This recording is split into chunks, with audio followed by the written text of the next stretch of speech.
പഹൽഗാം ഭീകരാക്രമണം, ഓപ്പറേഷൻ സിന്ദൂർ എന്നിവയുടെ പശ്ചാത്തലത്തിൽ സ്വാതന്ത്ര്യദിന ആഘോഷങ്ങൾക്കായി അതീവ ജാഗ്രതയിലാണ് രാജ്യം. രാജ്യതലസ്ഥാനത്ത് കനത്ത സുരക്ഷയാണ് ഒരുക്കിയിരിക്കുന്നത്. വിശദാംശങ്ങളുമായി ബൽറാം നെടുങ്ങാടി ഇപ്പോൾ ഡൽഹിയിൽ നിന്ന് ചേരുന്നുണ്ട്. Balram, good morning. സ്വാതന്ത്ര്യദിനാഘോഷങ്ങൾ നടക്കാനിരിക്കുന്നു, വലിയ സുരക്ഷയിൽ ഡൽഹി. എന്തൊക്കെയാണ് വിവരങ്ങൾ Balram? Very good morning Christina, Unmesh. രാജ്യം നാളെ 79ാം സ്വാതന്ത്ര്യ ദിനം ആഘോഷിക്കുകയാണ്. വലിയ ഒരുക്കങ്ങൾ ഇതുമായി ബന്ധപ്പെട്ട രാജ്യ തലസ്ഥാനത്ത് ഉണ്ട്. കഴിഞ്ഞ ദിവസങ്ങളായി തന്നെ ഇതുമായി ബന്ധപ്പെട്ടുള്ള റിഹേഴ്സലുകൾ രാജ്യ തലസ്ഥാനത്ത് നടക്കുന്നുണ്ട്.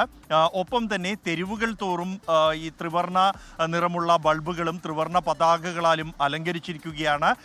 അതേസമയം പഹൽഗാം ഭീകരാക്രമണം, ഓപ്പറേഷൻ സിന്ദൂർ എന്നിവയുടെ പശ്ചാത്തലത്തിൽ അതീവ ജാഗ്രത രാജ്യത്ത് പുലർത്തുന്നു. പ്രത്യേകിച്ച് രാജ്യ തലസ്ഥാനമായ ഡൽഹിയിലും അതിർത്തി പ്രദേശങ്ങളിലും കൂടാതെ തന്ത്രപ്രധാനമായ ഇടങ്ങളിലും എല്ലാം തന്നെ പ്രത്യേക സുരക്ഷാ ക്രമീകരണങ്ങളും പരിശോധനകളും ഏർപ്പെടുത്തിയിട്ടുണ്ട്. ഡൽഹിയിൽ ഈ സ്വാതന്ത്ര്യ ദിന ആഘോഷം നടക്കുന്ന ചെങ്കോട്ടയിലും പരിസരത്തുമായി ഏതാണ്ട് 10,000-ഓളം ഡൽഹി പോലീസ് ഉദ്യോഗസ്ഥരെയാണ് സുരക്ഷയ്ക്കായി വിന്യസിച്ചിരിക്കുന്നത്. ഇതുകൂടാതെ 3,000-ഓളം ട്രാഫിക് പോലീസുകാരെയും ഈ സമയത്തുള്ള ട്രാഫിക് ക്രമീകരണങ്ങൾ ഒരുക്കുന്നതിനായി വിന്യസിച്ചിട്ടുണ്ട്.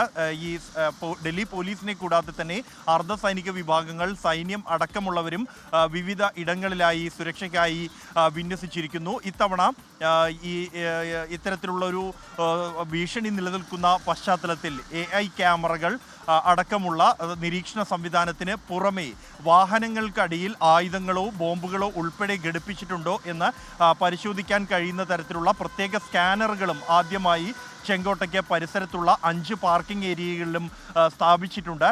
കൂടാതെ ഈ സ്വാതന്ത്ര്യ ദിന ആഘോഷങ്ങൾ നടക്കുന്ന ഘട്ടത്തിൽ രാജ്യത്തെ വിവിധ വിമാനത്താവളങ്ങൾ അടക്കമുള്ള ഇടങ്ങളിൽ പരിശോധനകൾ നടക്കും. നാളെ രാവിലെ 7:30 സ്വാതന്ത്ര്യ ദിന ആഘോഷം ഔപചാരികമായി പ്രധാനമന്ത്രി നരേന്ദ്രമോദി ദേശീയ പതാക ഉയർത്തുക.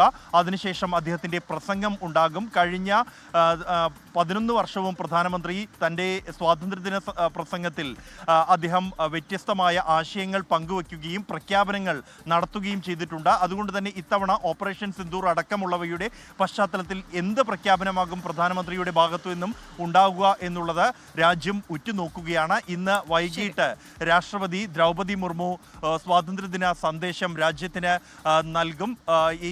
ഇത്തവണ സ്വാതന്ത്ര്യദിനത്തിന് വിവിധ പഞ്ചായത്ത് തലത്തിലുള്ള പ്രതിനിധികളെ അടക്കം ഏതാണ്ട് 200ഓളം പ്രതിനിധികളെ രാജ്യത്തെ 28 സംസ്ഥാനങ്ങളിൽ നിന്നായി ക്ഷണിച്ചിട്ടുണ്ട്. യുവ സാഹിത്യകാരന്മാർ 75 പേരെ ക്ഷണിച്ചിട്ടുണ്ട്. ഇത്തരത്തിൽ തെരഞ്ഞെടുത്ത അതിഥികൾക്ക് പ്രത്യേക ക്ഷണവും ഇത്തവണ സ്വാതന്ത്ര്യദിനത്തോട് അനുബന്ധിച്ചുണ്ട്. ഉന്മേഷ്, ക്രിസ്റ്റീന. ബൽറാം നെടുങ്ങാടിയാണ് ഡൽഹിയിൽ നിന്ന് വിശദാംശങ്ങൾ നൽകിയത്. ലോകത്തെവിടെയായാലും ഏത് സമയത്തും 24 വാർത്തകളും ഓഗ്മെന്റഡ് റിയാലിറ്റി പാക്കേജുകളും എക്സ്പ്ലെയിനറുകളും വിശദമായി കാണാൻ ഞങ്ങളുടെ YouTube ചാനൽ നിങ്ങൾക്ക് സബ്സ്ക്രൈബ് ചെയ്യാം.